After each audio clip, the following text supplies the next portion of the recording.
It's week 12, the season finale for 60 plus racing adventures here at Michelin Raceway Road, Atlanta. Strong field of drivers in the Indy Pro PM18. Got 2 races ahead of us, but the championship has already been decided. We're looking forward to some good 60 plus racing around this classic American circuit. Always good racing in any kind of cars, sports cars, or these entry-level open-wheelers. David Haynes, joined by Dane Baird, Hugo Lewis behind the cameras and on all of the production. Dane, these are cars where we definitely expect to see the slipstream in effect. That's going to make it difficult through the S's, but some interesting racing down the back straight potentially as we look at the championship standings heading into this final week. Yep, that back straight with some slipstream, it's going to be difficult to keep your position, that's for sure, and some drivers behind following other cars definitely going to be able to make up some positions, that's for sure. Long old back straight into a pretty tight braking zone as well, pretty heavy braking zone, tight chicane near the end of the lap at turns 10A and 10B. But yeah, championship standings up on the screen, and Ragnar Wisloff has already wrapped up the championship, it seems. So a fantastic job for him, and he's going to be able to just cruise around here today at Road Atlanta. Well, he theoretically could, but I think there's a lot of fight left in him. Something to prove at the end here. So your top 10. That was in the overall standings. There's also a Super 70s championship because, of course, 60 plus racing adventures, as the name might suggest, is for drivers 60 years of age or over. Also a sub-championship for drivers over the age of 70. And I forget exactly who's leading that one, but we'll keep abreast of that, of course, as the round rolls on. Rolling start, they get a full formation lap here, and this is how they're rolling around. Your champion-elect, Ragnar Wisloff, not letting up whatsoever on the pole, 2 tenths ahead of Greg Garris, Paul Stump, Ross Addy, Mike McCormick, and Ernie Cancio, our first 3 rows. Next 3 rows belong to Leif Hellberg and John Morgan, Bill Lawrence, Randy Shoemake, and Barry Hills and Jack Turner.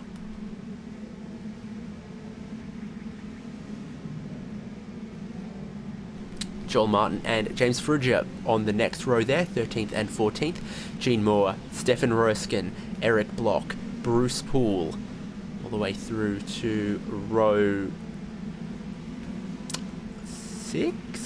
12 it would have been there.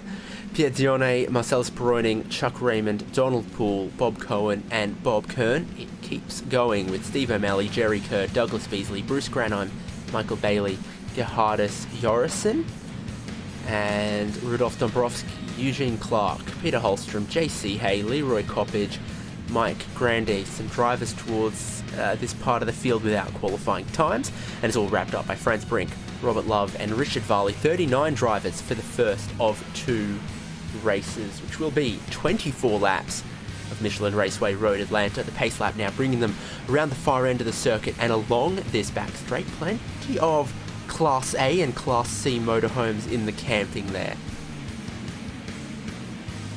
So we're going to see the most of the action. I would imagine the first sector very twisty with the S's up and down the hills. Pretty difficult to find many overtaking spots there. But heading down this back straight, this is really where things will heat up, especially on the opening couple of laps where everyone's going to still be quite bunched up.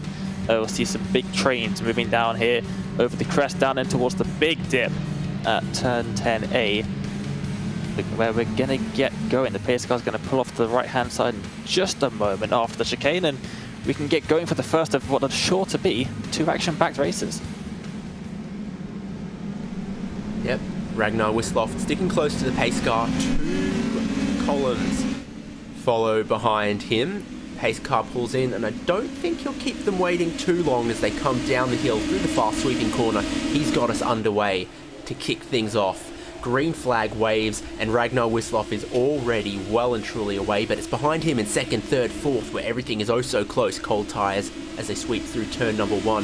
Greg Garris has held on to his 2nd place, but Paul Stump has been mugged potentially by Russ Addy. You can see he's up into 3rd and already challenging for 2nd. Blind corner here as they then dip down in towards the S's. Still challenging on cold tyres.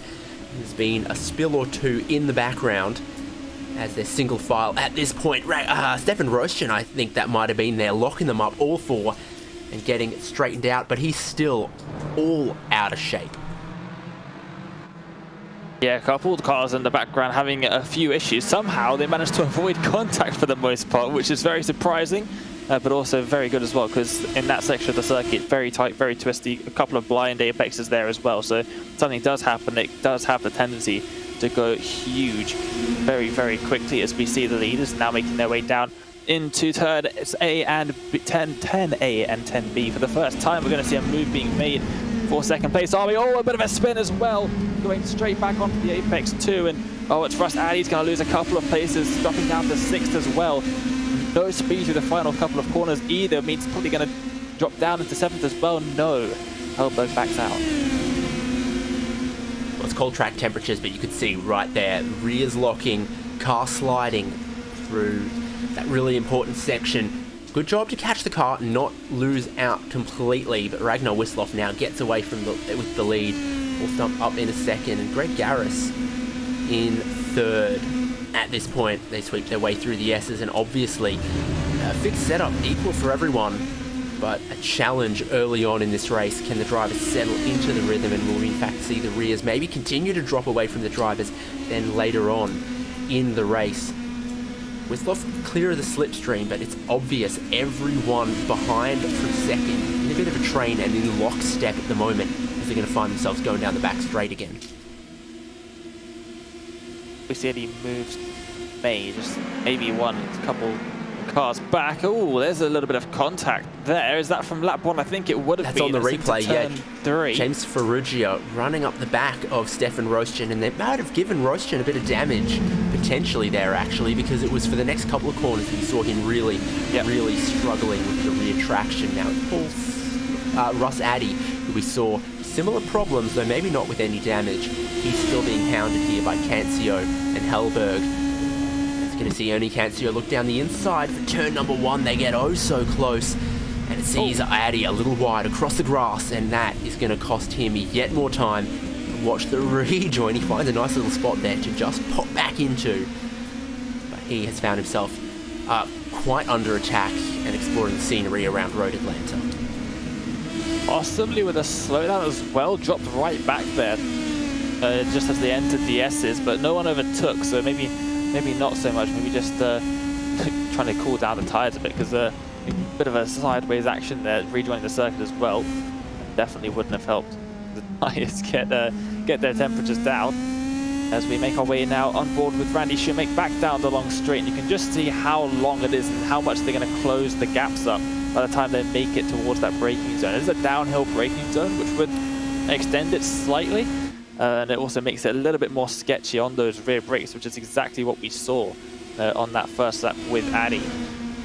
Now, anyone going to make a move here? It looks like just a train for now, and if the drivers are going to be play this one smart, they're going to not go for too many risks in these opening couple of laps. They'll leave those to the end, just try and stick with the drivers in front. Handful of trains in effect as we were riding on board with Piazzone. Donald Poole in green got past him, but then behind, action aplenty too. Looks like you have Chuck Raymond and Bob Cohen side by side, and Raymond on the inside has to brake a little earlier and around the outside, as you can sometimes do. Goes Bob Cohen. So Ragnar Wisloff still getting away with that lead, 1.4 seconds, almost clear of the slipstreaming. Then you've got 3 cars with Paul Stump, 3 cars with Ernie Cancio, and then these groups just continue on all the way through the top 20. Everyone having a race. No one gets left out in a field like this in 60-plus racing adventures. Smack bang in the middle of this pack is Piazzone, 222. So cautious about what might be happening in his mirrors, but then also being able to use the slipstream from in front of him to potentially attack. Further to the pointier end of the field though, Mike McCormick making some moves, started 5th, running 4th at the moment, and looking for 3rd from Greg Garris. Yeah, did make a little bit of a look into the final couple of corners. Now gets a good run out of turn 12 actually, and just puts those back behind. Looked to the inside down the main straight. Just couldn't quite get close enough to send it down the inside.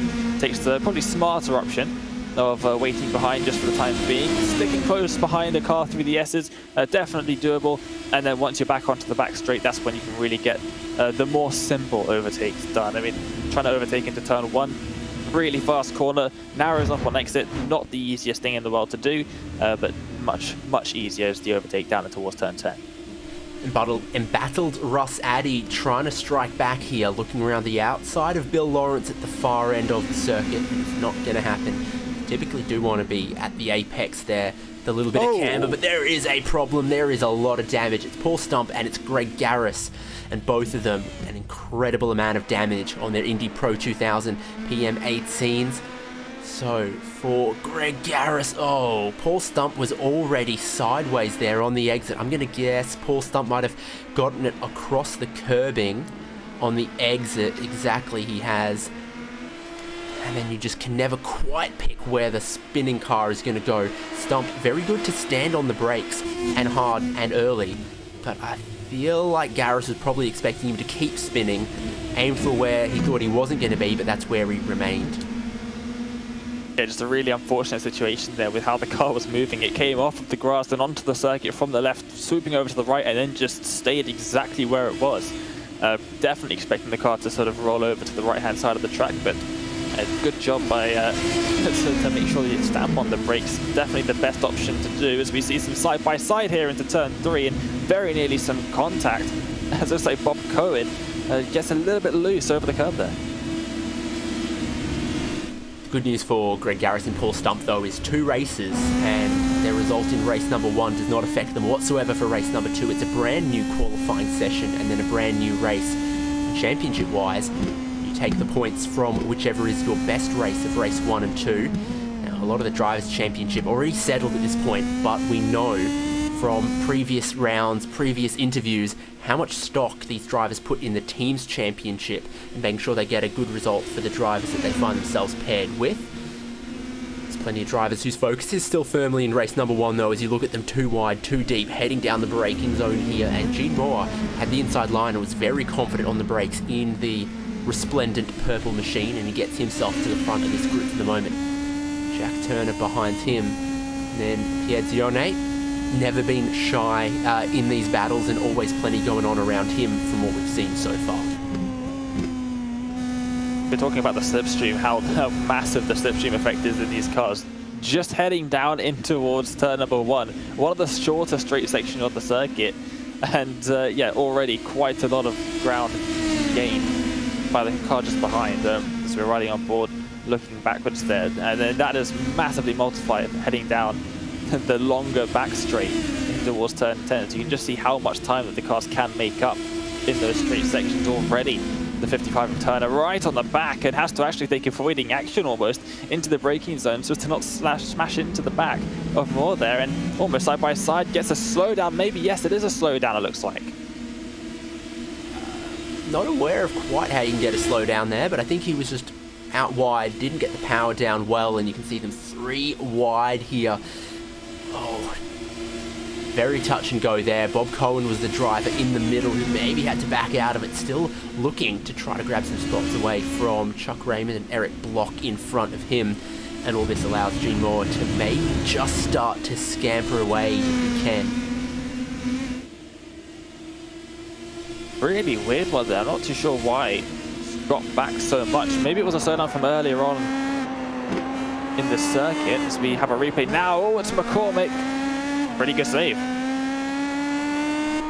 Drivers very much struggling with the rear grip on brakes, on turn-in, and the throttle application on the exit. Again, I'd say not a hot track temperature or a hot day, but it just seems like that's the limiting factor for everyone at the moment.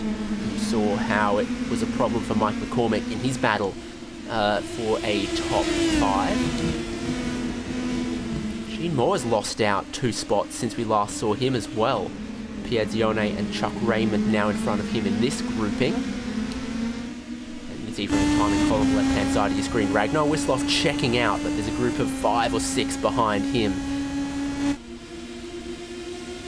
This is Dione under threat.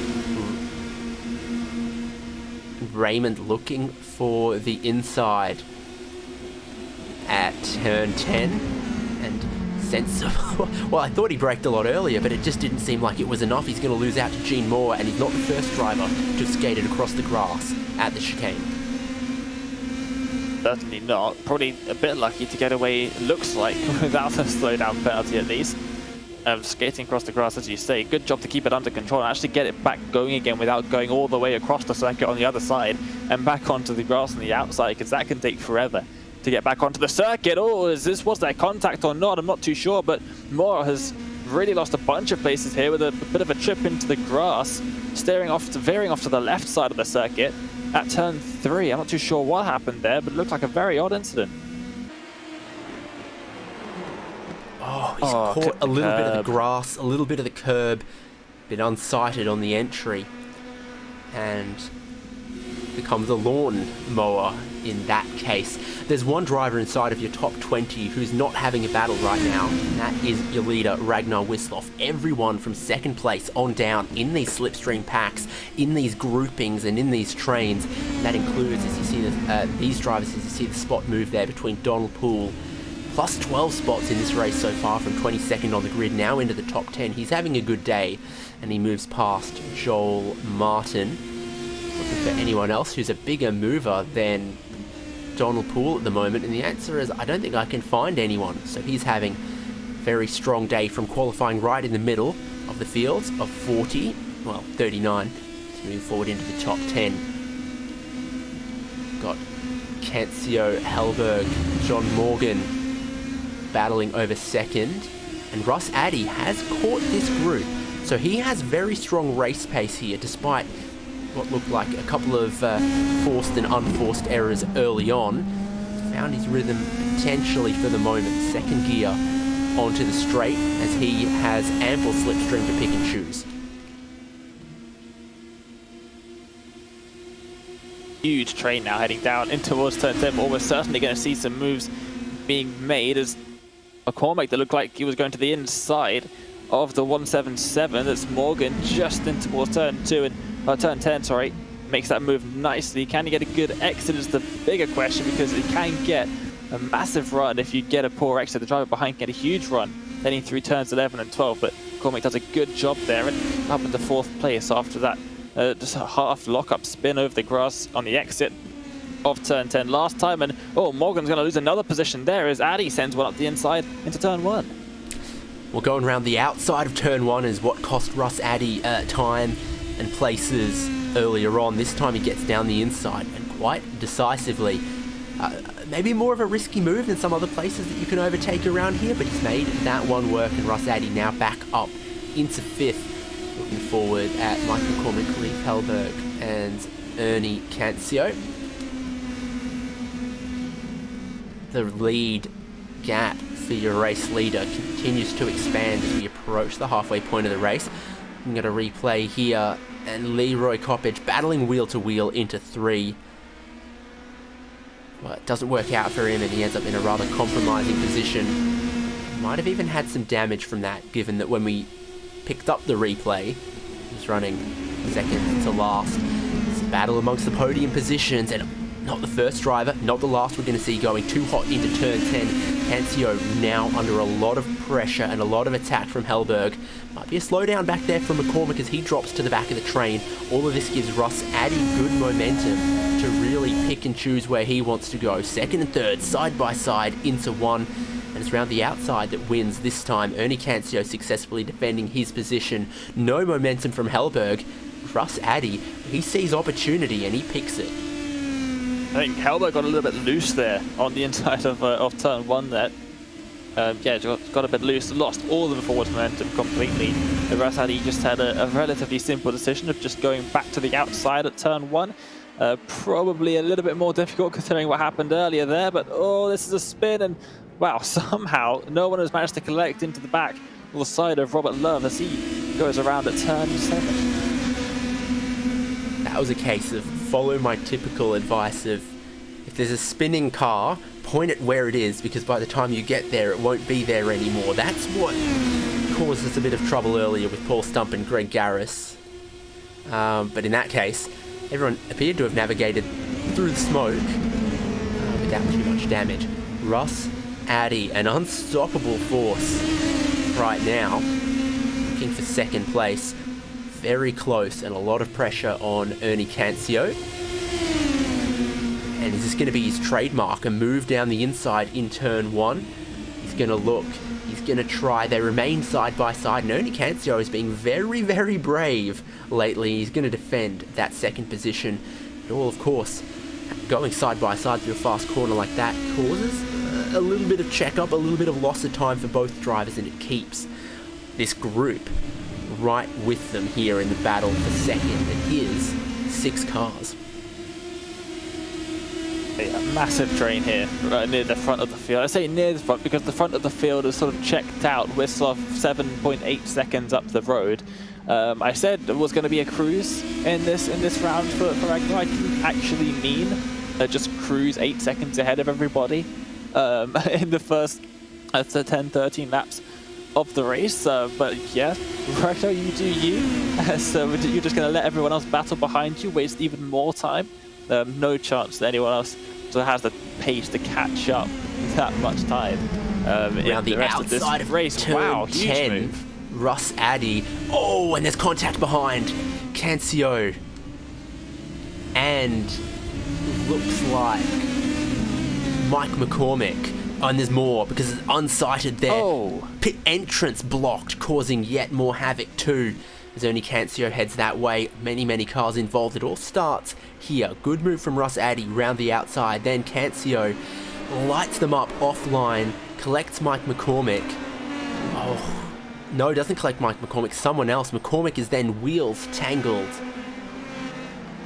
with the Castrol livery. Then Cancio's looking for pit entry. 4 cars, big damage in the final sector. It was looking to be a fairly clean move, and then yeah, it was just all spiraled off of just a little mistake, putting the power down too early, too hard, out of turn 10. It's so easy to do. You're going from such a slow part of the track and run all the way down, flat out towards turn 1. You want to get the best exit possible, especially when you're in a big group like that. Otherwise, you are going to get freight trained out of the way. But yeah, now we've got couple of cars running around. It looks like that's low downforce without a rear wing. Interestingly enough, sometimes running without a rear wing actually massively helps your straight line speed, which obviously it would. And we'll see how much of an effect it has, because I want to tell you it's not working. Oh, it's not. It is not working. Not even. It's not working. 9 out of 10 Dalaras recommend running with a rear wing. McCormick listened to the wrong Dallara, it seems. That's not going anywhere fast. It pulls down into the pit lane. It is a unique view. A very unobstructed camera angle rearward facing, but the amount of speed and time he was losing was very significant for Mike McCormick. So he's looking for pit lane for repairs. I tell you who the 1 of 10 that does recommend it is Peugeot. Well, yes, but also no. Peugeot said they were running without a wing, but then they've put small little Formula E Gen 2 style winglets on the back, so they're slightly cheating with that, but it is still a very interesting looking car, I will say. Certainly is. Race 1 of 2 for 60 plus racing adventures. Today on RaceSpot there is another example of how tough the throttle control and application has been, then how catchable it is when you realise you're in trouble early. I think that was Bob Kern losing out to Jack Turner in 13th and 14th place. A little bit higher up, you're going to find Bob Cohen and Bruce Poole and Steve O'Malley all battling. Bruce Poole, I think, has picked himself up a position here as well. Very sharp liveries, all 3 of them here. Lovely colours on those cars, my personal favourite. Just going to go out and say it. That's definitely got to be the car just at the back of this little train here, Steve O'Malley. Running in that sort of golf orange-blue McLaren F1 kind of style livery. Awesome stuff to see. One of my favourite colour combinations for a livery. Bob Cohen's got a very delicious candy apple red, but I'm just not a rum drinker, so I'm not... I don't know, if it was any other product there, could go for it. In fact, exactly the same thing could be said about the side pods of Steve O'Malley, but he's trying to line up a good exit off the corner. Steve O'Malley's not able... Bob Cohen's not able to. Bob Cohen running wide off the curve there, losing out spot. O'Malley might still just be able to pick up the slipstream of the next car ahead. So he'll stay in touch there and look for another spot. For Cohen, another driver, many of them just struggling at that corner at the far end of the circuit. Got Eric Block behind Eugene Clark here, 17th and 18th. I think Clark might have been one of those drivers with no qualifying time. Starting, and if I can add two-digit numbers together in my head on the fly, in 32nd. Now up into 17th for Eugene Clark. So, 39 drivers, and someone's got to start, in the 30s. But you've seen quite a few of these drivers actually keep their nose clean, relatively speaking, and be able to make some big moves forward. Yep, we've seen quite a few drivers, more drivers than I would have expected, having some issues with traction. Formula One tribute liveries, though. How about this? This is one of the 70s Wolf Racing, I think 77 tribute. Not bad. I'm the older and more niche the F1 throwback. Oh, I think that's Cancio, who's been through pit lane for repairs, lighting it up there. Somewhat hampers his recovery. Yep, same thing we've seen a lot so far in this race. Turn 7 especially catching drivers out. It is slightly off camber, and it is a lot tighter than it always seems. Like every single time I drive through turn 7, it just feels like it's tighter than the last time. And yeah, the exit especially, really difficult to get the power down. I've seen a lot of drivers struggling with the rears all over the track, but turn 7 especially. It's a deceptive corner because it kind of feels like it's a 90-degree corner, the kind that you might, find on a street circuit or something. But it's tighter than that. It's more acute. It's actually closer to 100, 110. So he just kind of keeps going a little more than you might completely anticipate. Especially with turn 6, as you come out of turn 6 into it. Turn 6 is such a much nicer flowing corner. And then, yeah, turn 7 just always catches me off. This is your top 5. Barry Hills goes down the inside, runs it a little deep compared to Randy Shoemake. But then it's Joel Martin in the 3rd spot in this grouping, who's then able to take an unaffected line and carry a lot of momentum and then carry it out wide off the final corner. And that puts paid to his run for the moment.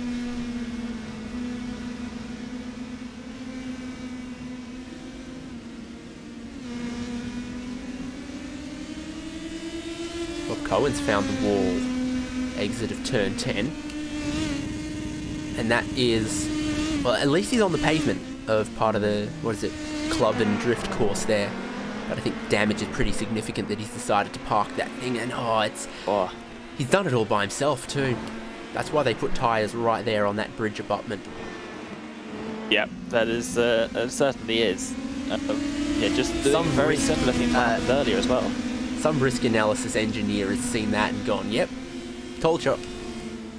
Someone is watching that saying, I knew we should have put tyres there.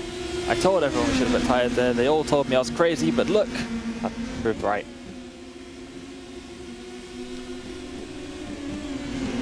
Kimi Räikkönen finding a similar piece of unprotected arm code around a bridge at Silverstone. Oh yes. So I think any time that the track narrows a little bit, not a bad idea to protect it there. Race zipping by, now on lap 20 of 24. Ragnar Wisloff's lead stabilising at 7.5 seconds or so. Russ Addy seems to be one of the few drivers able to match his pace, but a little bit further back here. This is a tough position to find yourself in, side by side approaching the S's here. Randy Shoemake gets his 5th place spot back from Barry Hills. very inopportune time to ride on board with Joel Martin as he catches a little bit of the curb and a little bit of the throttle and ends up on his lid on the exit of the S's. I blame Hugo Lewis for picking that camera at that time. Producer's curse. Never mind commentator's curse. We didn't do that. That was, yeah, very inopportune timing. Just over the curb. That's a really tricky curb. You've either got to completely avoid it or fully commit to it, because if you just touch it like we've just seen, it's all going to go terribly wrong for you. The car just completely unsettles the car. Huge curb on the outside of turn 5, which, fun fact, is actually not the 5th corner on the circuit. But American naming for track corners is just something else.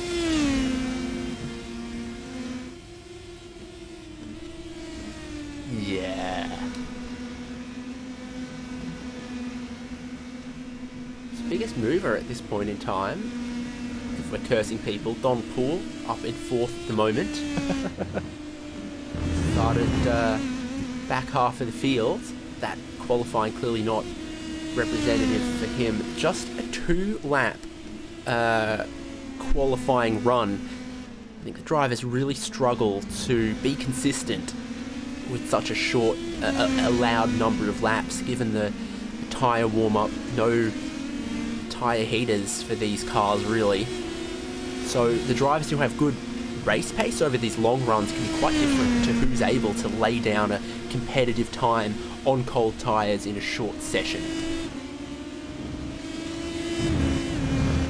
Yeah, it's not the longest race, and definitely just able to keep the car clean. So many drivers having issues that if you just keep the car on the track, you got to gain a fair few positions for what we've seen so far. But a little bit further back in the field, 21st place, 67 of James Ferrugia. Back of driver just stopping him from being in the top 20. Could run out of turn 7, could try and make something happen down to turn 10. That'd be textbook, wouldn't it? Dombrowski in front of him, in front of James Ferrugia. Ferrugia closing and looking to the left-hand side, knowing that's going to become the inside. Pretty level on the brakes, but good rotation there from Ferrugia, and I think he'll be able to hold on to this one. It was going to drift wide a little bit out of turn 10B. We've seen that more than a couple times already in this race so far. As he crossed the line, 3 laps to go. Have to get up into the top 20 there. More drivers in a battle. We've seen this all over the field. Just small little trains. They sort of break up as the race goes on, but still it's Poole up in... Also, it's Bruce Poole in 9th place. Couple of Pools in the field. Confused me for a moment. Trying to get past the 222 car that Gunner's driving. Again, down into turn 10, down the inside. Late on the brakes. And they are going to hold it side by side, I think. That iRacing provides. This is Canadian versus Canadian.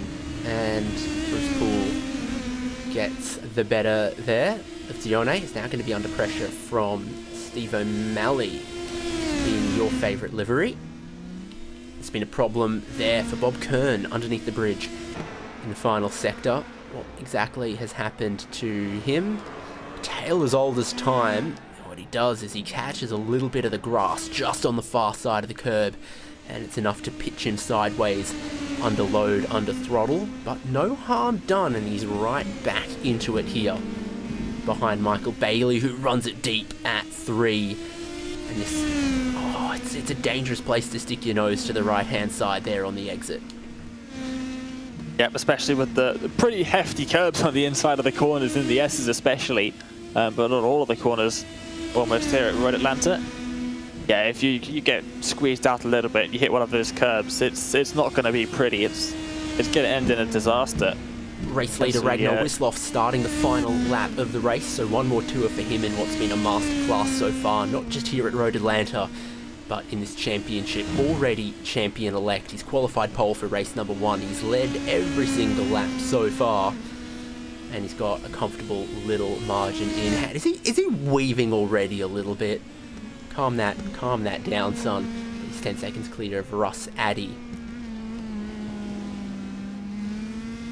Probably afford to pull over to the side of the track, do a donut, and then carry on going at this point, to be honest.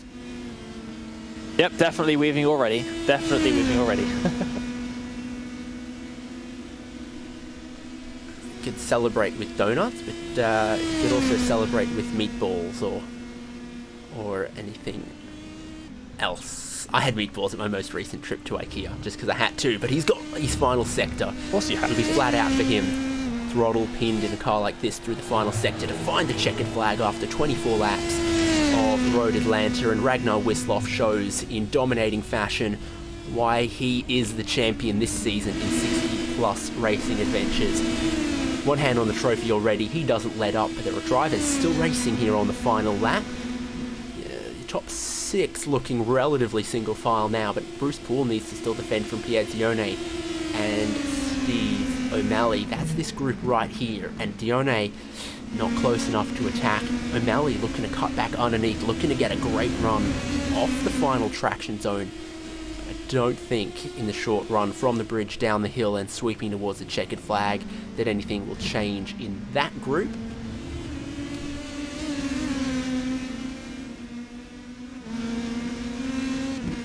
Last couple of drivers coming across the line here, almost a side by side as they come across the line. We're just looking at Bob Kern, who had a great view of the two drivers in front going side by side into the final corner, and now Stephen Roskin trying to go around the outside into turns 10A and 10B, but I think quite make that one work, and James Ferrucci just about holds on to that 21st spot as they come across the line now.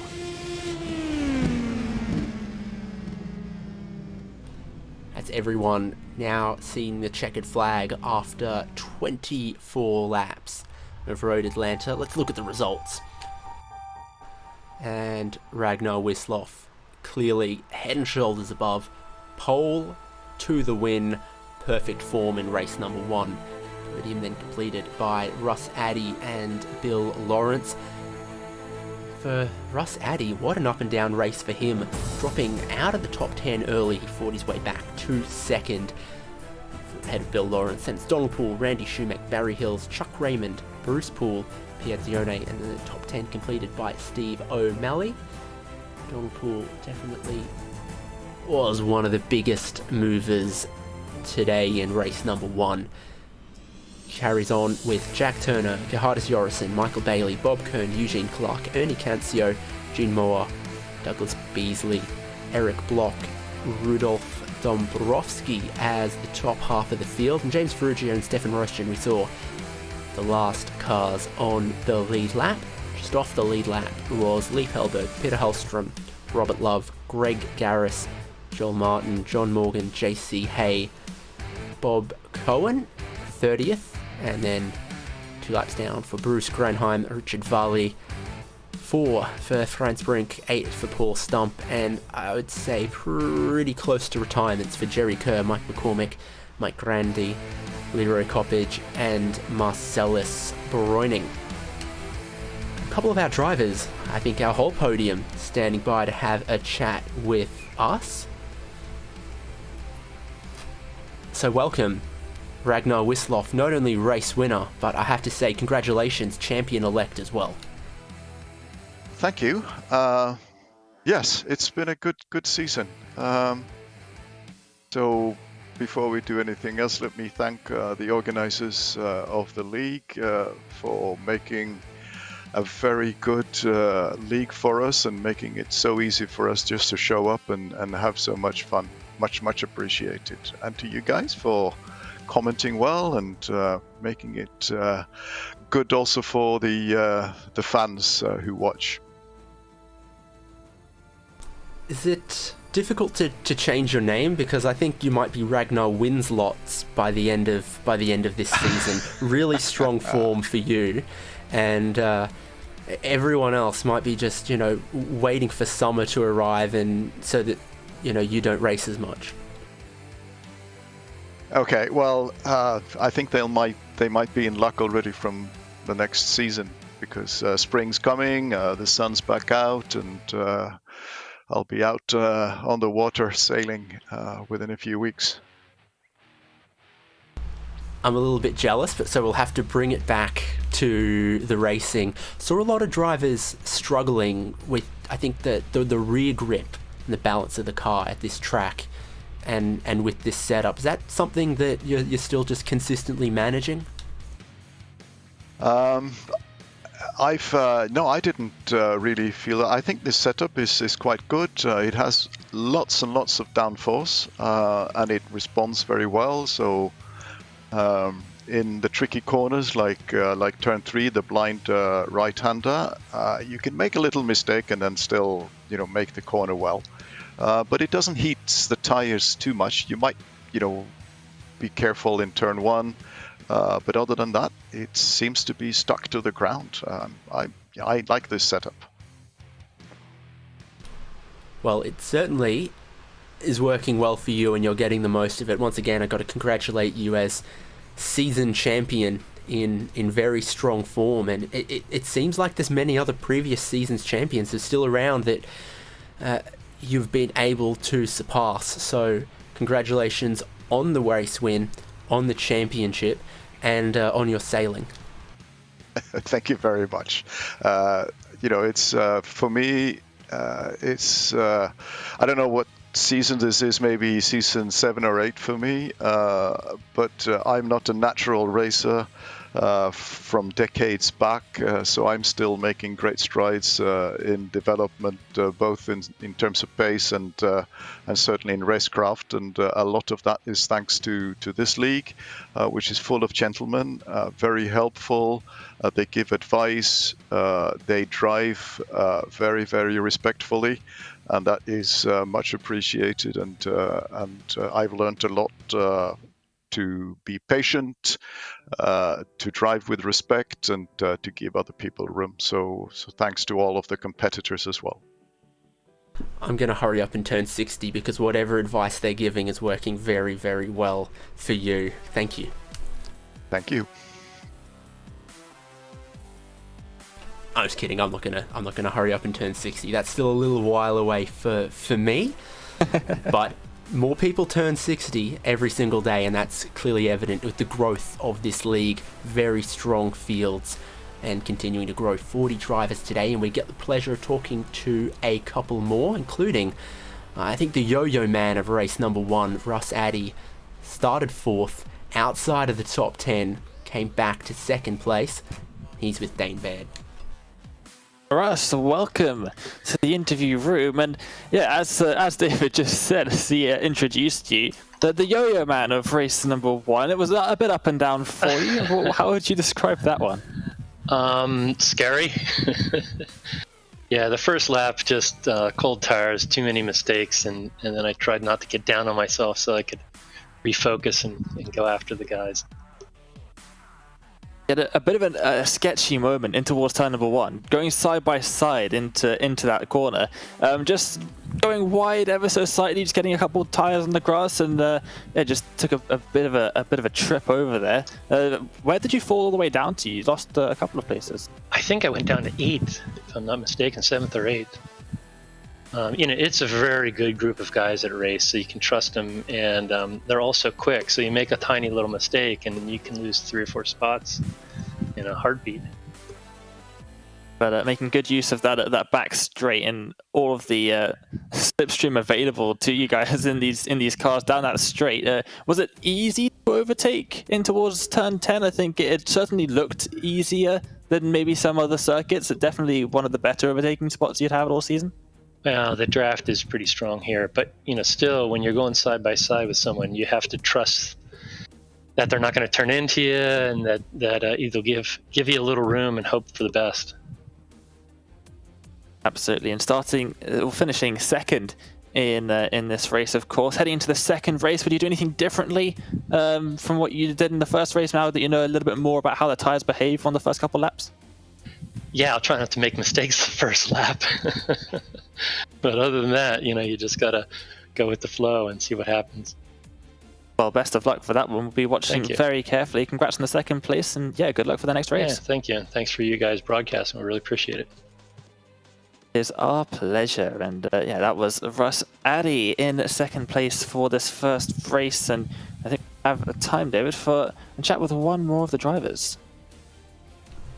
Got plenty of time as we wait for race number 2 and the third place man. Joining us now, Bill Lawrence. 6 positions gained for you when you took the start of that race. Were you thinking a podium was possible? No, not at all, David. I was, hoping I could keep it clean. And but you never know. The fortune, Lady Luck smiled on me today. Yeah, pretty quick laps around here, all things considered, compared to some other tracks that I've been to in the past, including Road America or others that are, bordering on 2-minute lap times compared to what's basically a minute and a bit around here. Does that affect how you practice the track, how much repetition you get of some of the challenging turns like 3 and the S's? Yeah, I was just talking with Ragnar about that. It's nice to get a rhythm. It's an interesting track because you do have that section from after 1 through the back straight there, basically, where there's a lot of twists and turns and up over the hill, but you can get a rhythm in there, and then you get on the back straight. And my only hope with these fast guys, I can't keep pace with them this season, but the back straight gives me a bit of a chance if I can hang in within 1.5 seconds or 1 second back in there. I'll catch back up again. So we've got another race coming up after this.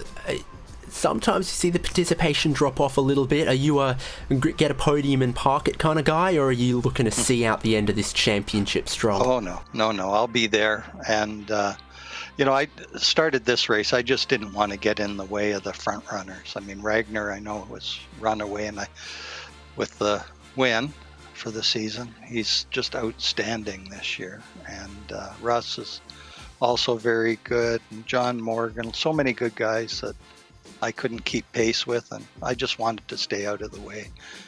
And I'll do that in the second race, try and stay out of trouble. It's a refresh and repeat for race number 2. It's got its own qualifying session, and I sometimes seem to see that the qualifying order and the race pace order can be quite different. Can you give us some insight into what the qualifying is like with the fixed setup and just 2 laps, tyre warm-up? How do you navigate it? What are the trouble spots there? Yeah, well, for me, I've never been a good qualifier. Maybe I'm a little overly cautious. I just I don't feel as solid as when I have really hot tires. So, I back off a little bit. And so that'll show once I get some heat into the tires, and I can increase my pace. But I know from a lot of practice, a lot of us do a lot of practice beforehand where I should fit in the field. So I know if I'm close to being on pace with maybe the 3rd or 4th position car, so you kind of have in your mind where you should be. Awesome. Always a pleasure to have your company and good to hear from you. As we close out this season of 60 Plus Racing Adventures, do you have any words that you would give to anyone watching the broadcast, maybe freshly of 60 plus vintage, thinking that they might want to get into this? Well, I guess I'd just say, please join up. Our admins are simply awesome. The league keeps growing. We had a really big field today. I don't know how many cars were in there, but it was a big field. It's a lot of fun. There's a lot of different series. We have ovals, NASCAR type. We run the USF 17 for fun as a trainer to get up into this car. And I would encourage anybody who's getting up there and eligible for our league, sign up. It's so good. Seems like every week we have new people coming in. My dad's 65 and I got him a steering wheel and he raced for like Awesome. 1 day and then got bored of it. Oh, well, yeah. You would have beat him hands down, Bill, don't worry. Well, I am so impressed with the people coming in here too. Everybody's so respectful. It's really great. You'll have a good time, make some good friends. Fantastic testimonial, Bill, and again, thank you for your time. Go well in race number 2. Thanks very much, David, Hugo, everybody. Thanks for your broadcast. Well, it is always great to hear from our podium, and no one ever sounds particularly cheesed off after any of these races. Everyone knows what they go racing for in this league in 60 Plus Racing Adventures. It's to be competitive, but it's also to have some fun, race against some like-minded and similarly well-aged drivers. They know what it's about and they enjoy it too. So you can find them on the forum on iRacing for 60 Plus Racing Adventures if you do want more information and you do think you might want to sign up for the next season starting in 2 weeks' time. But there is still one more race to round out this season, and that's coming up in not too long. We'll take a tiny little break here on RaceSpotTV, and when we come back, it's qualifying in race number 2 for the season finale of 60 Plus Racing Adventures.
Welcome back and thanks for sticking with us. Just one race left in the season for 60 plus racing adventures.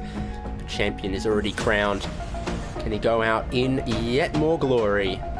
With one race left to go.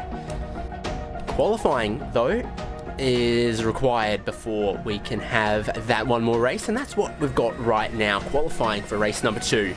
60 plus racing adventures here from Michelin Raceway Road, Atlanta.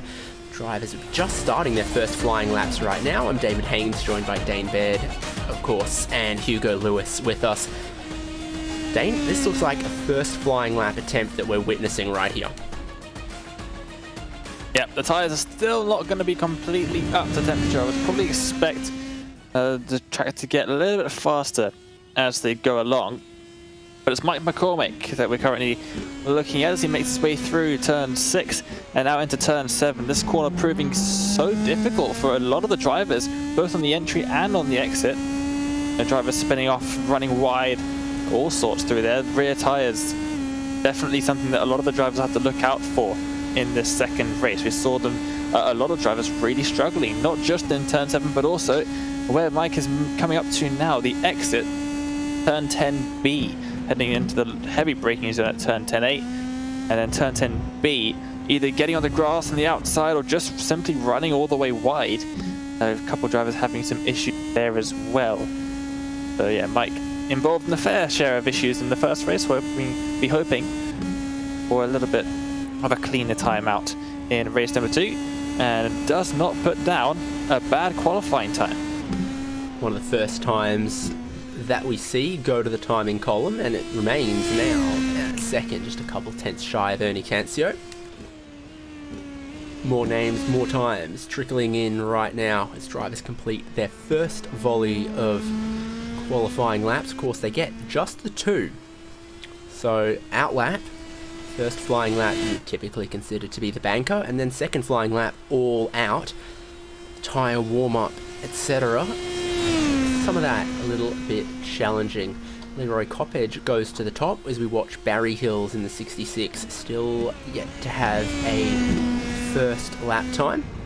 Well, looks pretty tidy through 10A and 10B there, as it needs to be, to then get a good exit and run towards the timing line. What's his first effort going to look like? Well, it's in the 117, so it's instantly pretty competitive and good enough for 6th. Oh, but the second lap's not going to be brilliant. Everyone's doing it. It's the done thing, as we then immediately cut to Bob Kern doing very similar, just pushing it a little too hard into turn number 1. Grip not quite there. Once you get those outside tyres the wrong side of the curb, you're in for a world of trouble. That lap is bye-bye. Yep, a couple of drivers really improving quite a lot, and oh, well, are we surprised? There we go, up to the top after a 126 as the first lap, which was a lot slower than I was expecting. Maybe a little bit of a detour off the circuit as well for Ragnar Wisloff, but right back up to the top of the timing tower, where you could say he belongs after a completely dominant effort in race number 1 and across quite a lot of the season as well, to be fair to him. Puts himself right back up at the top of the timing tower as well, so we're around about halfway through qualifying.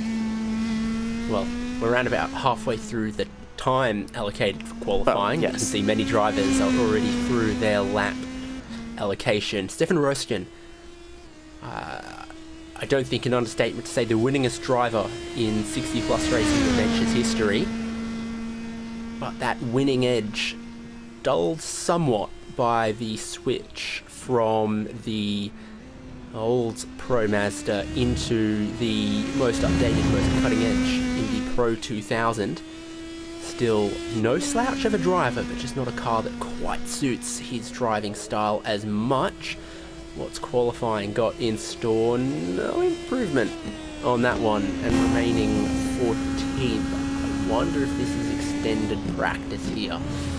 Driver who has no qualifying time just yet is Bob Kern, who, remember, we saw with some troubles in turn number 1 a little earlier in this session. Yep, and still going at this lap, so either just for practice or maybe that was the first flying lap that we were looking at. Maybe Bob went out a little bit later than everybody else. And this is actually the next flying lap. It looks like a a pretty clean one so far. Slightly wide of the apex at turn 7, but now down the back straight. No cars in front to help with a toe, of course. What Bob can do, just one braking zone left, despite having quite a lot of the circuit's distance still to go. Now round the right-hander, which is technically turn 9, and in towards the chicane at turns 10A and 10B. Lovely apex on that first part of the corner. Good track out point as well. Doesn't get too far wide. There is a bump on the exit there for some reason, and it will throw your car slightly off the line if you do tap it. Staying tight to the inside out of the final corner. It's a 118.8. So, lap time set in the end for Bob Kern. First lap didn't go his way. Got a second chance at it and gone 27th fastest. Now we had 39 drivers for race number 1. We're going to have at least 33 still with us for race number 2. Very few drivers still left out on track. We made mention of this towards the end of race number 1. This is, especially in a car like this, a pretty quick lap.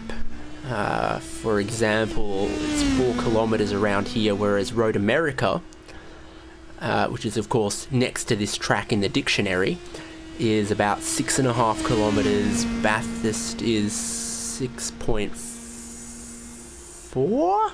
Spa is 7.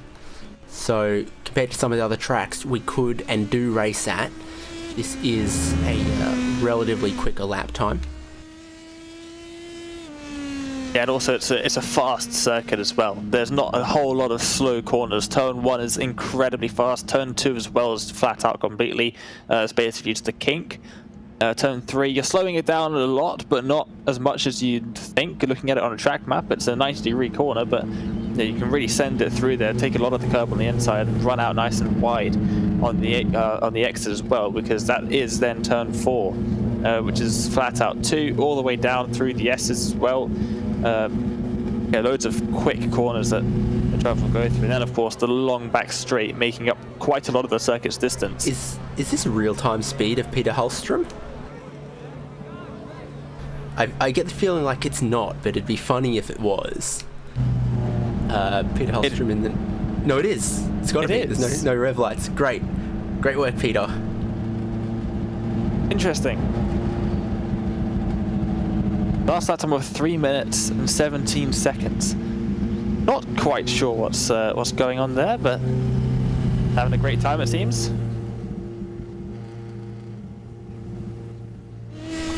I love it. Why not? You know, is it really a cool down lap if it doesn't let you cool down? Well, he's going to be pretty chill. He's as chill as ever. Got him on the broadcast. That's what it's done. I've showed up in certainly a giant red box on Hugo's computer, like, oh, someone's going slowly. I've certainly pulled bigger stunts than that to get on a broadcasting qualifying. That's for sure. Bob Curtin's still out there doing laps. None of these are counting towards qualifying, but out there for some practice as the qualifying ticks over. Really sending it through the S's there. That was really cool to see all over the curbs. Where's everyone from camping gone at fire into the circuit? Hopefully they'll be back for the race. This is what the grid's going to look like for the second time running. It's Ragnar Wisloff who's got pole position. Randy Shoemaker alongside him on the front row of the grid. I would put to you that being on the outside of the front row, not exactly where you want to be. Tough to react to how the leader takes the start. I think Paul Stump in third, immediately behind the leader, is in a good spot. And Mike McCormick continues that row 2. Russ Addy, who finished second in race number 1, is going to start third car back on the inside lane in 5th, with Bill Lawrence alongside him. We've got Ernie Cancio, Leroy Coppage, James Ferrugia, John Morgan, Gerhardus Jorrison, and Barry Hills as the top 12, Dane. Yep, and it's Joel Martin rounding out the 13th spot. Stephen Roshan alongside in 14th, then Gene Moore, Greg Garris, Douglas Beasley, and Jack Turner as well. Those drivers all involved in a huge battle in race number 1. We'll see if they can continue that right from the get-go here. Eric Block in 19th and Eugene Clark running out the back of the 10th row of the grid. Bruce Poole and Bruce Granham, the two Bruces, starting in row 11, and then Pierre Dion and Chuck Raymond in 3rd and 24th. Back at the grid, it seems, at least the drivers who set lap times in the qualifying: Michael Bailey, Peter Hellstrom, Bob Kurd, JC Hay, and Mike Grandy. I do believe we have a couple more drivers that didn't set lap times in qualifying. They'll be starting at the back. Yeah, in theory, we should still have Bob Cohen, Robert Love, Richard Varley, and Jerry Kerr on the grid, but with no qualifying time. Yes, we do. Rolling behind the pace car at a speed of 97 kilometers an hour. So I think Peter Hallstrom was auditioning for the role of pace car driver.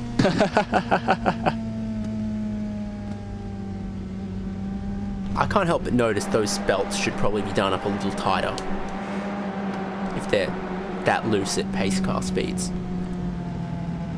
Or maybe they're just going to tighten them up just before we get underway. You never know.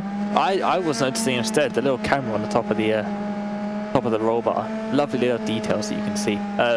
Look very similar to the ones that they got in Formula V.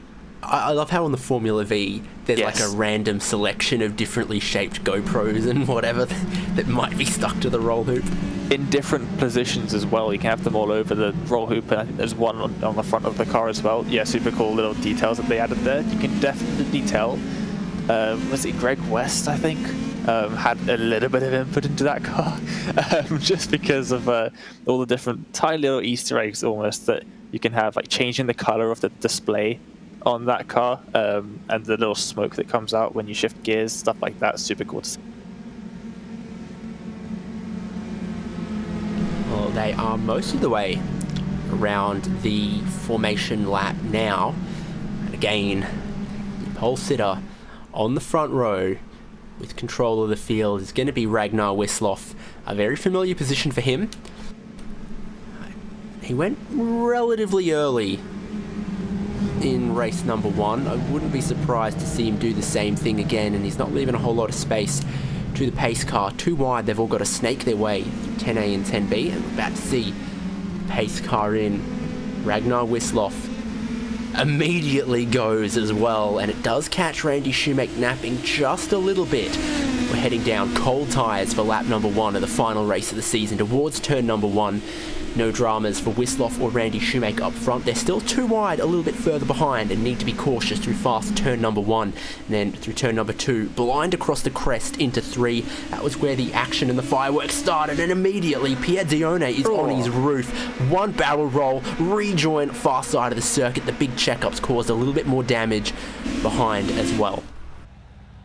Yep, couple cars without wings there, front wings, making their way through turn 3. Something does happen there because it is so blind and so fast. It does often become chaos as all. Maybe not the greatest of rejoins as another car is off. And that looks like it was on the inside of the exit of turn 5 as well. And the driver's heading down the back straight already, up in front. Ragnar Wisloff didn't have any competition really in the first race, already trying to check out with a gap of 0.4 of a second. They're going to go battling behind as well. Randy Shoemake under huge pressure from Mike McCormick, but a good block has to back out of that one. Yeah, so still very compact in the field up front as we complete the first lap of the race. Wisloff not able to get away from Randy Shoemake. It seems once that slipstream is broken, very consistent pace from Wisloff might see him get away, but at the moment it's still a train of cars for the lead. You see that as they all sweep through turn number 1.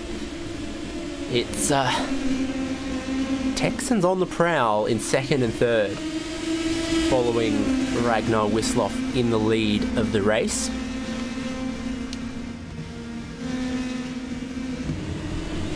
McCormick, like I maybe thought, pretty good start for him in this race. He's up from 4th up into 3rd, right in touch with the leaders still. All of them staying wide, trying to maximise their exit off the sharp corner onto the back straight. And lot of drivers in the middle of this pack here would be looking in their mirrors, looking forward, looking in their mirrors, and looking forward again. First driver to try to pull out for a move here. Paul Stump goes to the right-hand side of the circuit. Is that the correct move? Well, he's then able to go clean round the outside of McCormick, so absolutely it was. Stump back up into third, McCormick back into fourth. Now your whole top 7 back in the running order that they qualified in. Addy had a great exit out of turn 10B as well. Might be trying to have a look in towards turn number 1. It has to just about back out as McCormick had to drop back a little bit. Maybe caught off guard by Stump braking a little bit earlier than Mike was expecting, but replay of this is going to be the start of the race. And, oh wow! Wheel-to-wheel contact with the check up in towards turn number 3 sends him for a very tidy barrel roll, but then as he comes back across the track to rejoin, cars behind him there that make contact. I'm gonna guess Michael Bailey has won, but I'm not sure. I'll tell you what, a lot of the drivers did well to actually avoid the stricken car up on its roll bar, because 71 going around here, time actually. Yeah. Going around here, you'd expect here this is going to be disastrous, and no, everyone pretty much makes it through cleanly. Just a couple of cars trying to avoid it is what caused that little bit of contact, but for the most part, the drivers got through pretty cleanly, which is quite impressive. It's facing backwards, roll hoop digging into the grass, and then it just sort of flipped and landed on all 4 wheels, pointing in the direction of the racetrack. That one would get a pretty good score from the judges. I think it did stick, the landing. Lap 4 now. They tick by here at Road Atlanta, no doubt. A little bit wide of the apex at 3 for Ragnar Wisloff. But not in a dangerous way. It's just in a maybe not maximising performance kind of way. And it means Shoemake, Paul Stump and others are still within the pack, within attack range. Another look. The opening carnage. Here's Eugene Clark's view of proceedings there. And he sees it all happening, slows up, but still proceeds to get hit from behind. Eugene Clark couldn't do a whole lot to react. I don't think anyone did anything wrong in that situation there. It's just what happens when you got a race start, field 30 plus cars all piling together with cold tyres in towards turn number 3. Action up front though. Paul Stump trying to continue his charge in the field, trying to take a look at Randy Shoemake, but not able to do it in turn 10, and then needs to be cautious because Russ Addy, Bill Lawrence, Ernie Cancio, a lot of competent drivers immediately behind him, ready to pick up a spot if the attempt at a pass goes awry. Yeah, you've got to be really, really careful when you're in a train, and that train's going all the way back to Garris, really, in 12th place. You've got to be really careful when you try your moves, because if you get it wrong, and maybe you dip a wheel on the grass, get a bit loose, and just lose a bit of speed, let alone go off the circuit completely, or just have to back out of something you've already fully committed to and lose time that way. There are going to be a lot of drivers very eager to get past you if you make the slightest of mistakes, so you got to make sure that you are going to get that move done, because if not, you could end up going quite a bit further backwards than it may seem possible. As we're riding on board now, through turn 7 onto the back straight with Russ Addy. Of course, finishing second in that first race, now trying to get Mr. up into Yo-Yo. podium places. Yep, exactly. Probably going to be able to make some kind of move into the chicane here to see how Stump tries to defend. Defends the inside of turn 9, which will become the outside line for turn 10, but Addy backs out of it, and oh, Stump gets a little bit deep on the brakes. I thought for a second he's going to tap the back of Shoemake. Well, they are racing in very, very close quarters here, and you did kind of notice, you go to pull out of the slipstream to move, and then the driver in front of you still has the slipstream of the next car to help him defend. And again, that seems to be the case down the pit straight there. Russ Addy, good speed, momentum, looks to the inside, but then he has to pull out. Paul Stump still getting the slipstream off Wisloff and Shoemake. Looking at Gene Moore. Oh, just catches the tyre bundle. I was thinking he was going to be able to save that one sliding across the grass, but then a little bit of contact still made. Paul Stump straddling that exit curb at the S's, turn 5. Again, just not a big enough mistake for Russ Addy to be able to attack all of your leaders in one shot as they turn out of 6 and 7.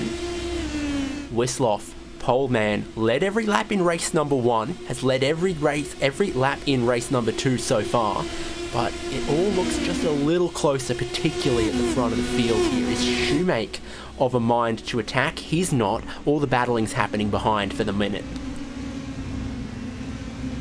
Something that I have noticed over the last couple of laps as well, Stump sends it really deep into turn 10A, then slightly loses out on the exit of turn 10B as we see some side-by-side action here. Jack Turner defending from possibly an unexpected move by Bruce Poole just behind, and Poole now under threat from James Ferruccio as well as they make their way now onto the start-finish straight. But looking back at Stump and Addy, went side by side through turn number 1, and Addy just couldn't complete it, and it drives this wedge between what's now a battle for third and the top 2. I think Shoemake's playing this pretty clever, just sticking with Ragnar Wisloff, a proven pace setter and race winner.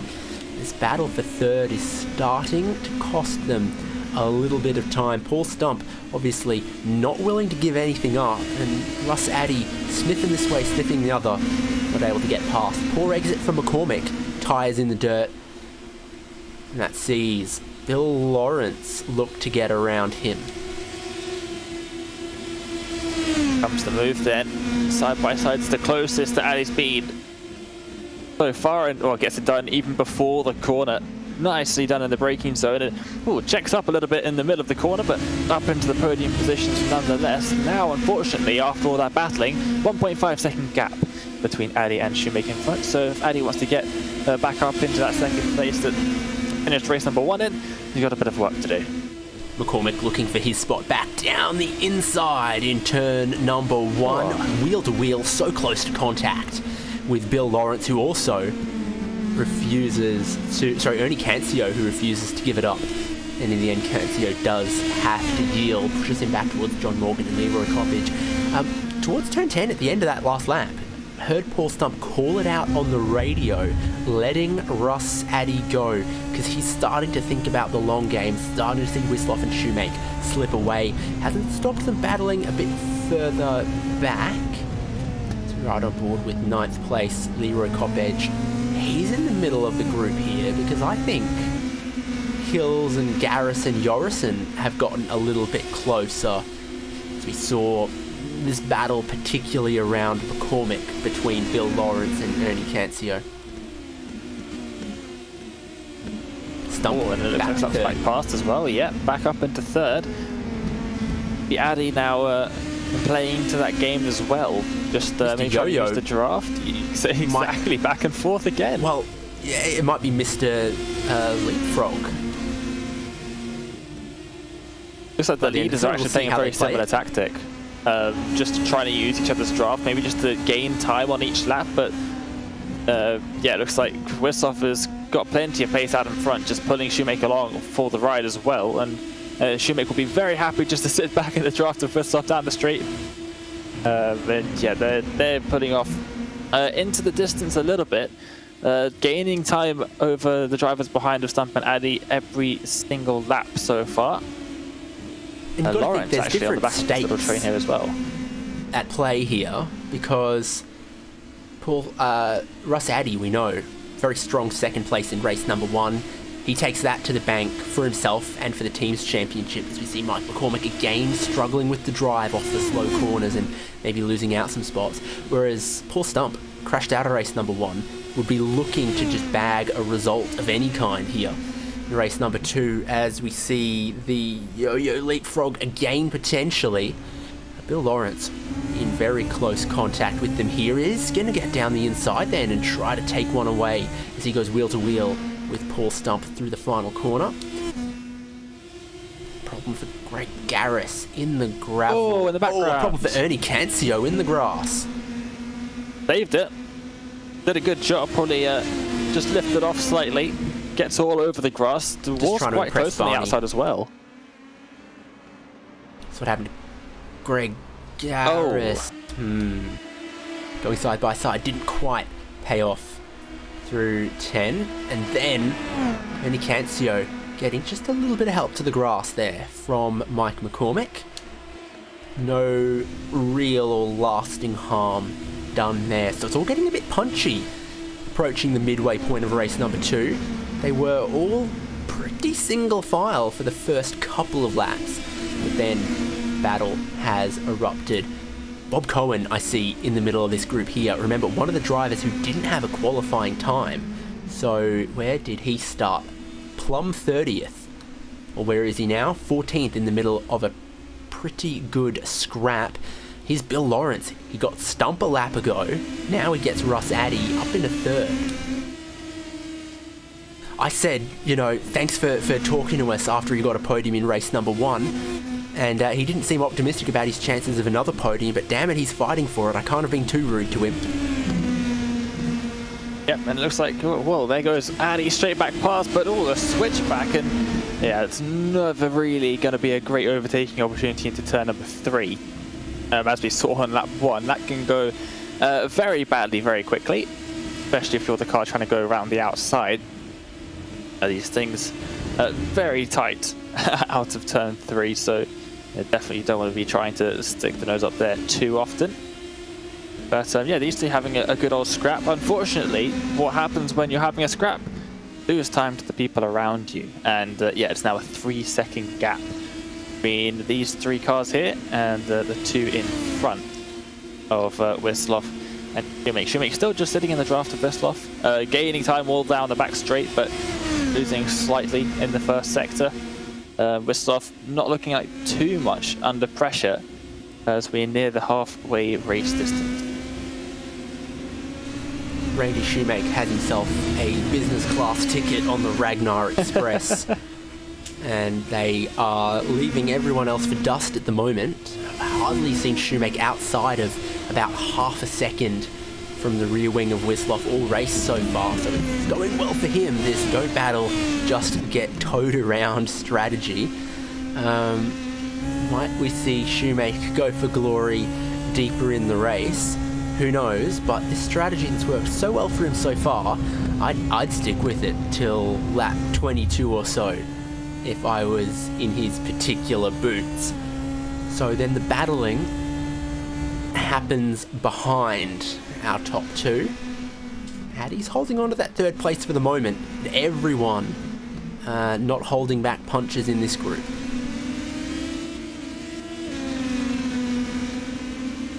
Yep, these 3 starting to spread out slightly. Further back, there's still quite a few trains going on, although it seems to be a bit more fragmented than what we saw in the first race. The first race we still had at this point of the race quite a few longer trains, but a little bit of a slide from the car just behind. I think that's Ferrugia just behind, as yeah, these drivers starting to feel the pressure on those rear tires. Oh, and there's almost a spinner in the background. Coppage. Oh, and then a near miss underneath the bridge too. He was battling there with John Morgan and Mike McCormick and Cancio, and I think McCormick, oh yeah, side by side with Morgan, causes a bit of a check-up and some problems for those immediately behind, like Leroy Coppage. I think if you want a live highlights package, Bob Cohen's the one to watch here, clearly making moves and moves through this race, rising through the field, probably to about where he should have qualified in the top half. And immediately behind him there is Bruce Poole and Jack Turner. Someone's off. Was that for position? No. At least I don't think it was. I haven't seen anyone move around too much. Behind me screen at least. I think it was Joel Martin or Jerry Kerr. Side by side for 3rd. Bill Lawrence has gotten past Russ Addy on the braking zone into 10. Jack Turner is in the slipstream looking to do likewise. And this group of 3 battling over the last podium spot. We're now into the second half of the race. Oh, so close. What do you do if you're Paul Stump? You're watching them go side by side. Russ Addy sending it down the inside of turn number 1. Gets out wide, carries plenty of speed. That's been a move he's pulled off a couple of times that a lot of other drivers are either not seeing or aren't attempting. Yeah, it definitely is, and quite surprising, especially considering how it went the first time in race number 1 as well, with a bit of a trip over the grass. This time working out very nicely. Lawrence and Addy definitely having a matching Cohen. pace. Oh dear. What's happened to Bob Cohen? That is wide at turn 3, picked up a couple cones, he slid out sideways, caught the grass and had a little bit of contact as well because the 51 was right behind him. Which was it 51? Was it maybe 57? Might have been Bruce Poole. Unfortunate little mistake. I was cheering for him, and now I've been let down, or I've let him down. Whatever Probably way. you've let him down. A little bit of a commentator's curse, just with the mind. Okay. Is Addy still ahead of Lawrence? We saw that move happen not long ago. Paul Stump in 5th. Watching it play out as of late.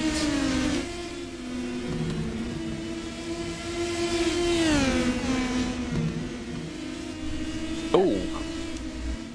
Car on the wall. Oh dear, Greg Garris. Not being his race. Probably, I'm going to say it looked like it was outside of turn 4, so probably a little bit too eager with the curb here. And yep, a little bit too eager with the curb on the inside of turn 3. Bang into the wall. That is hefty damage to the front of that car. Right on board, just over the curb, unsettled the car, and around she goes. Not much you can do about that one. Yeah, that's a pretty serious ouchie.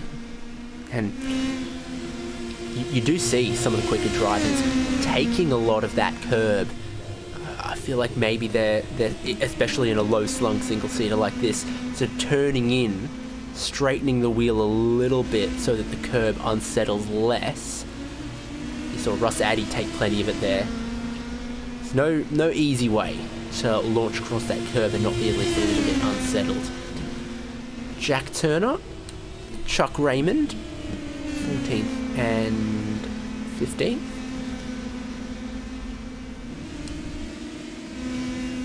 All these little mini battles going on in the field. It's always great to see. You don't have the whole field spread out. Everyone's got someone that they're fighting with. There's all Race leader Ragnar Wisloff, champion-elect from the race leads, had a problem at the far end of the circuit, into the wall, losing spots and losing time quickly. Randy Shoemake goes to the lead.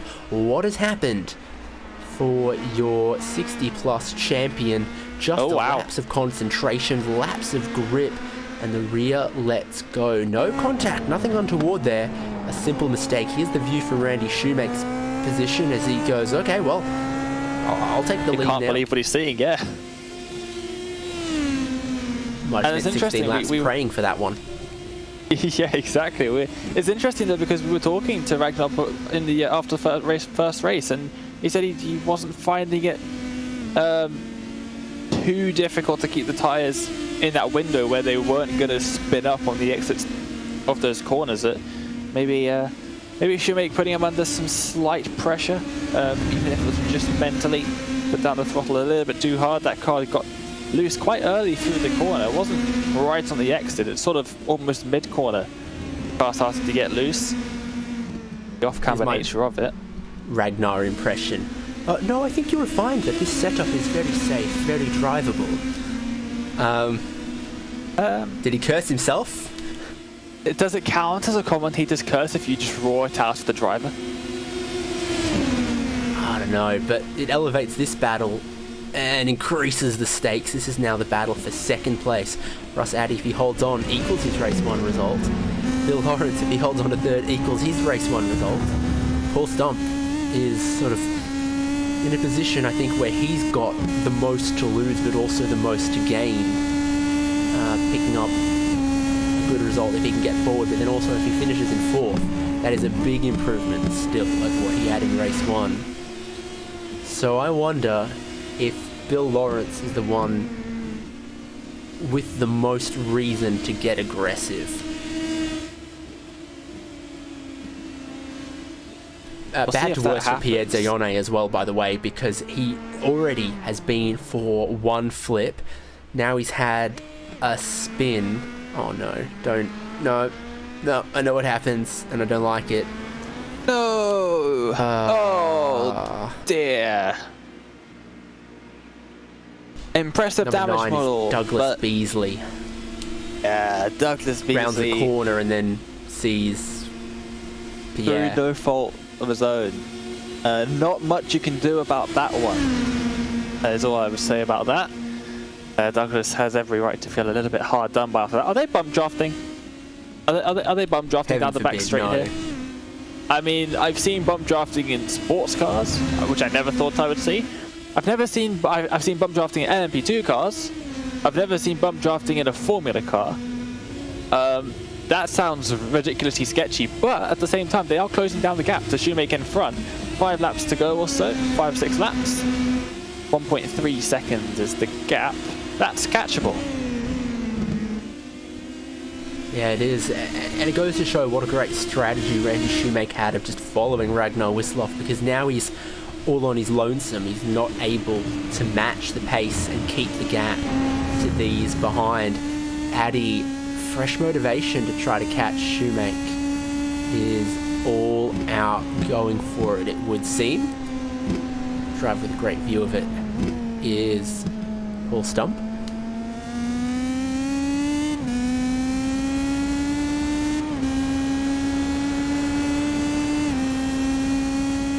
Paul Stump a little bit too far back to really do anything from this point, just trying to sit in the draft and catch up a bit.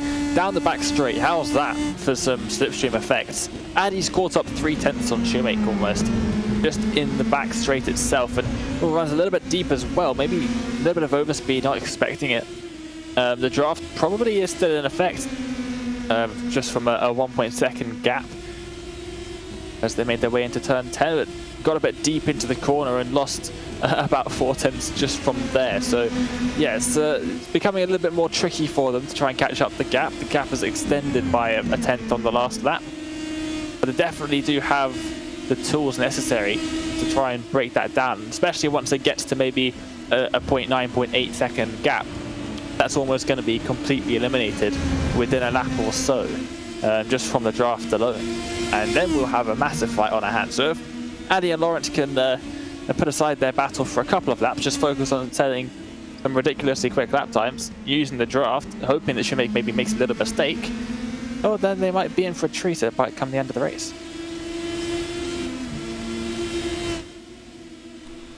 So you can see it plainly in the top left of your screen, the gap between leader Shoemaker and now second place man Bill Lawrence takes the opportunity to strike. It's 1.3 seconds from these drivers to the leader. Is Bill Lawrence the man to lead them there? Is it Journey or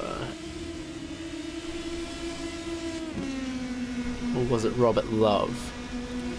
Either way, no harm for second, third and fourth. Trying to navigate lap down car that was Robert Love.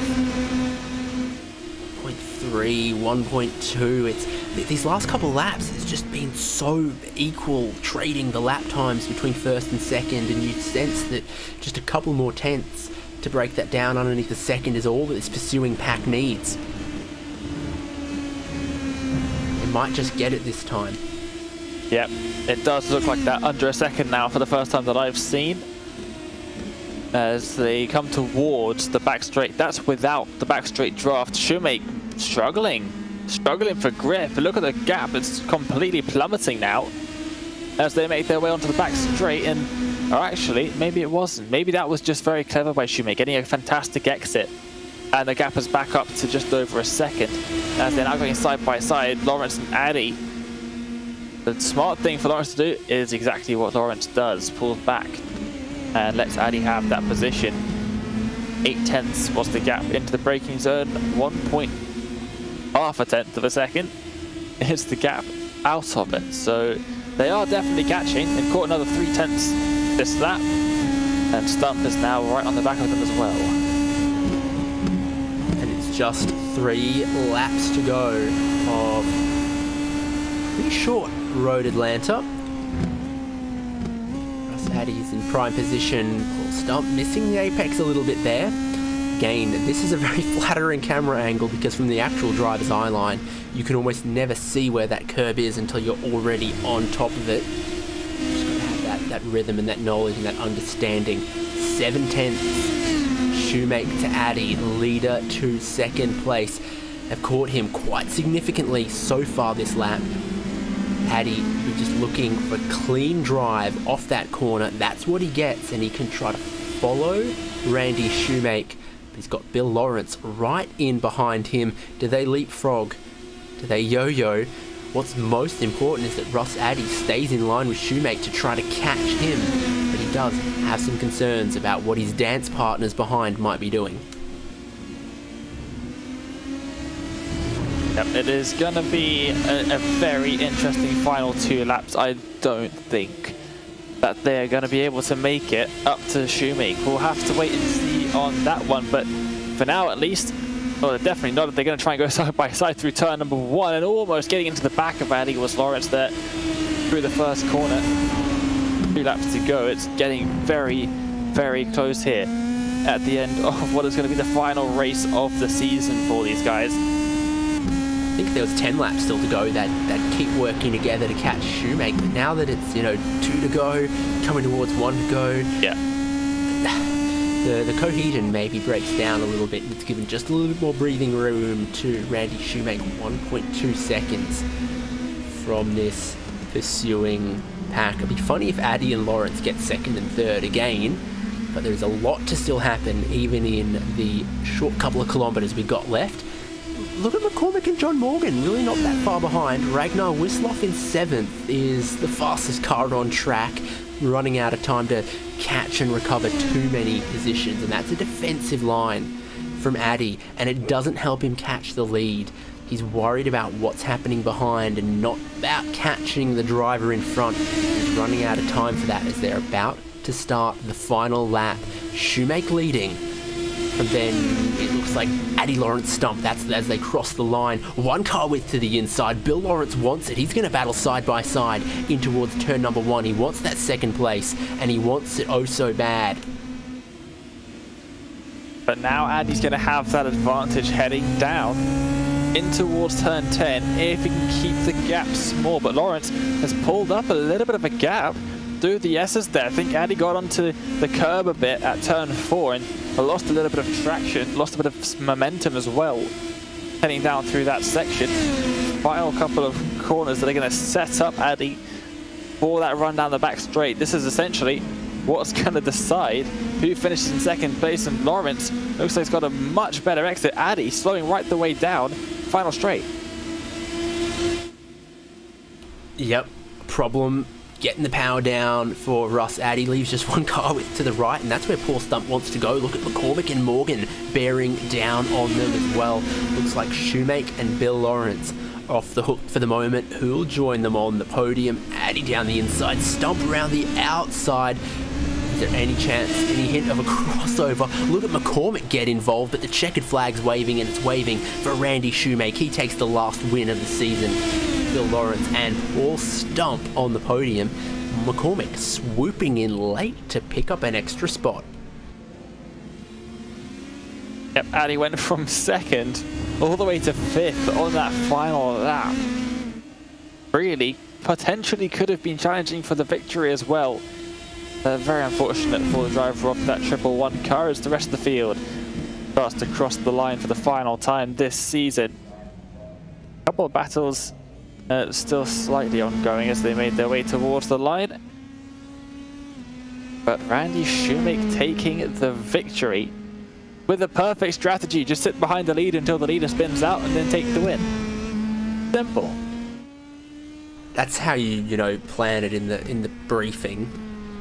Say like, how are we going to win this one? Well, I reckon Wisloff is going to start daydreaming about what snacks he's bringing on his boat at about lap 17, that last day of school sort of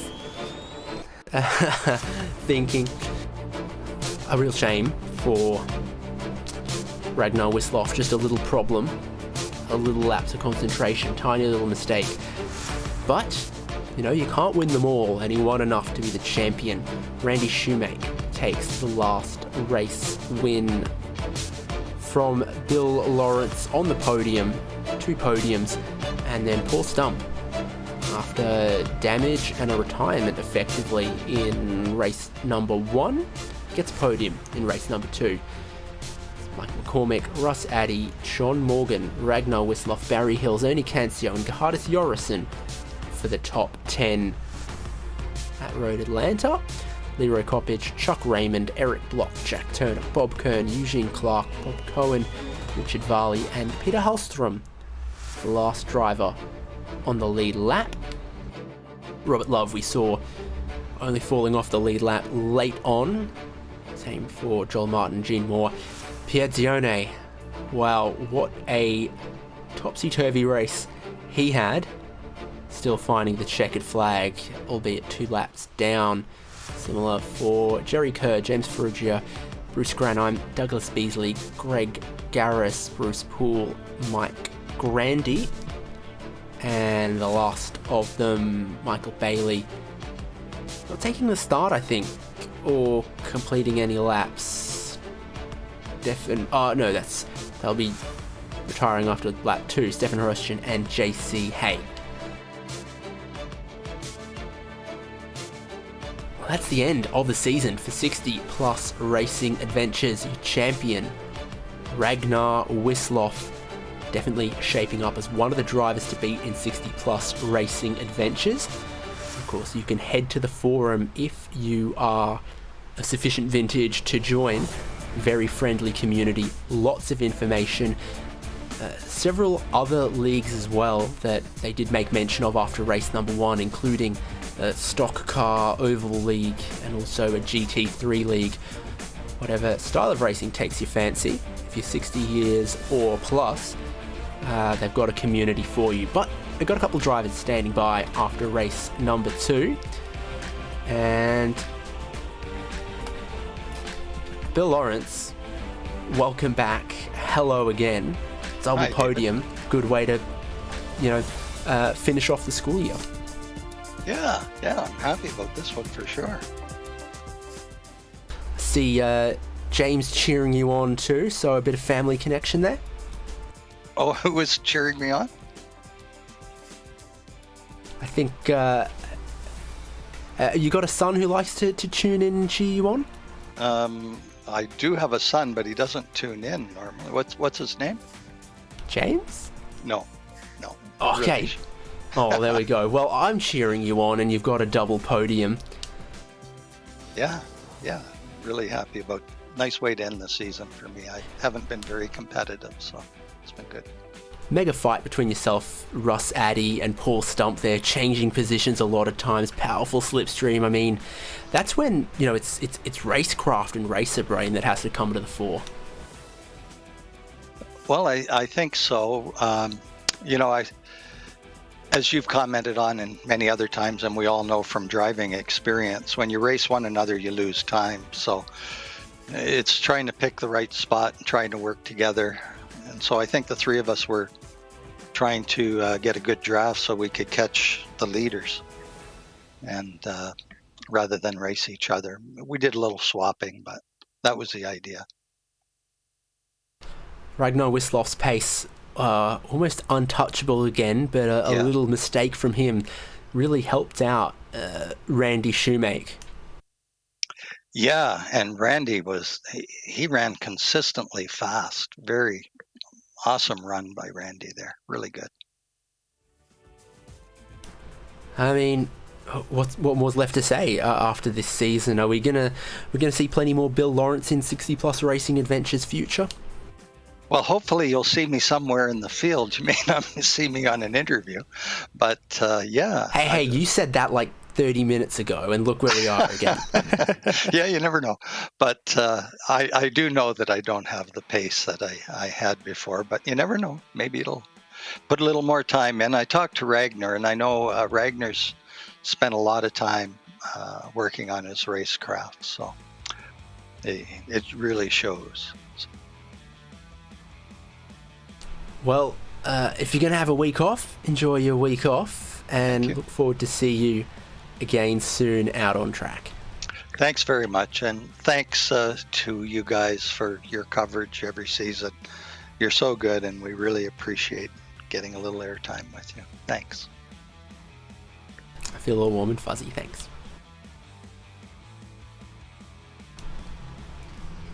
Well, Dane, it's not just Bill Lawrence, who's obviously a sucker for a good podium.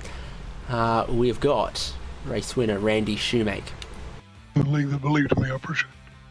We do indeed, and he joins us now. Randy, well, welcome to the interview room, and maybe an unexpected finish for you after the first half of the race? Very definitely. It's been a long time since I've been able to come and talk to you. Absolutely, and just heading into this race, obviously tucking nice into the draft of obviously the champion in the series, Ragnar. Did you think at that point, okay, I'll just sit in second? Did you think about challenging for the lead? It looked like you were pretty content just to sit back.